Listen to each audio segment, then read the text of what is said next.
Quelle vaste question d'imaginer la limite actuelle de nos agissements humains. Il y a déjà un premier frein qui peut être simplement l'habitude de consommation.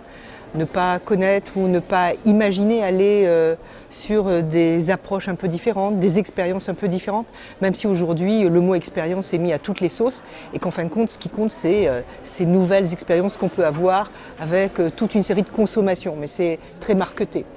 Et puis après, ce qui est un véritable frein, et je crois qu'on en a beaucoup parlé ce matin, c'est les profits industriels basés sur la réduction des coûts des entreprises, le profit direct qu'elles peuvent se faire, mais pas la relation qu'elles peuvent avoir avec la vie réelle des gens.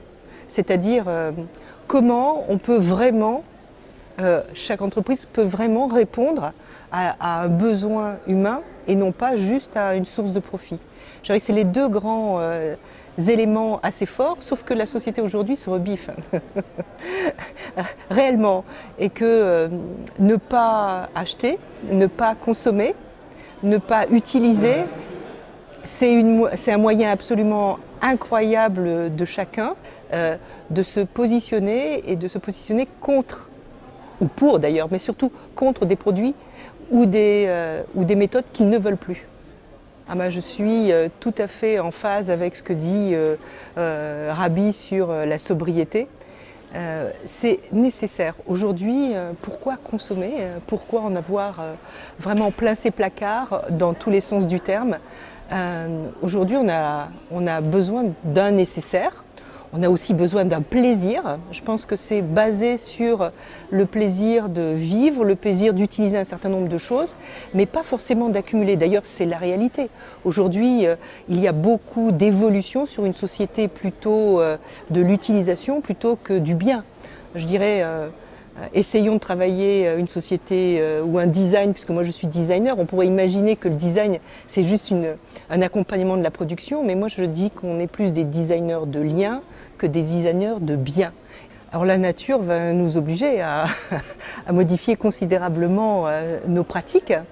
Après, je suis toujours relativement contre la répression systématique. Je pense que obtenir, je dirais, une modification des comportements, une modification des utilisations, des usages ou de la consommation en général, si elle est pédagogique, si on donne aux gens les clés pour comprendre plutôt que de les obliger, ça fera absolument la différence. Et aujourd'hui, je suis relativement contre les démarches de grand catastrophisme. Bien sûr, il faut être au courant, il ne faut pas être totalement aveugle et béat, ce n'est pas du tout le but, mais apprendre, c'est beaucoup mieux que de contraindre. Rupture est une initiative totalement exceptionnelle et d'ailleurs son succès le montre aujourd'hui.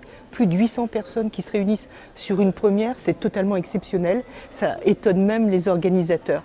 Ça montre que ceux qui se préoccupent, ceux qui sont entrepreneurs au sens large du terme, ça ne veut pas dire seulement un entrepreneur économique, un entrepreneur qui gère une entreprise, mais ceux qui sont entrepreneurs dans leur vie, ceux qui sont entrepreneurs à l'école, à l'éducation, eh bien c'est là où, je dirais, les relations s'organisent. Pour moi, être entrepreneur n'est pas forcément être un entrepreneur économique. On peut être entrepreneur partout où on se trouve, à des places un petit peu différentes. On peut être entrepreneur quand on est maîtresse d'école, quand on est un enfant, parce qu'on a réfléchi un petit peu autrement, quand on est un politique, simplement en écoutant sa base avant d'agir, par exemple, très important, comprendre en regardant, et on est tous entrepreneurs à différents niveaux. Et ne serait-ce que, comme dit Rabi, si on fait sa part de colibri, eh bien déjà ça suffit largement à fédérer des forces pour orienter un changement. Alors, changement est un bien grand mot, au sens, il est surexploité, donc ça ne m'intéresse pas fondamentalement. Simplement pour mieux vivre, et pour nous c'est pas seulement bien vivre avec une hyper-consommation, c'est mieux vivre parce qu'on tient compte de tous les facteurs de construction de notre propre société. Et aujourd'hui, cette prise de conscience, elle est existante par ceux qui entreprennent. Aujourd'hui, évidemment, on fait des constats, donc on n'est pas dans une approche dite spirituelle. Mais obligatoirement, je veux dire, l'homme va être amené à se reposer la question de qui il est par rapport aux grandes autres forces. Et quelle puissance lui-même spirituelle il peut développer par rapport à la spiritualité de la vie, de la terre et je dirais de l'ensemble des éléments qui nous entourent. On n'en est pas encore là.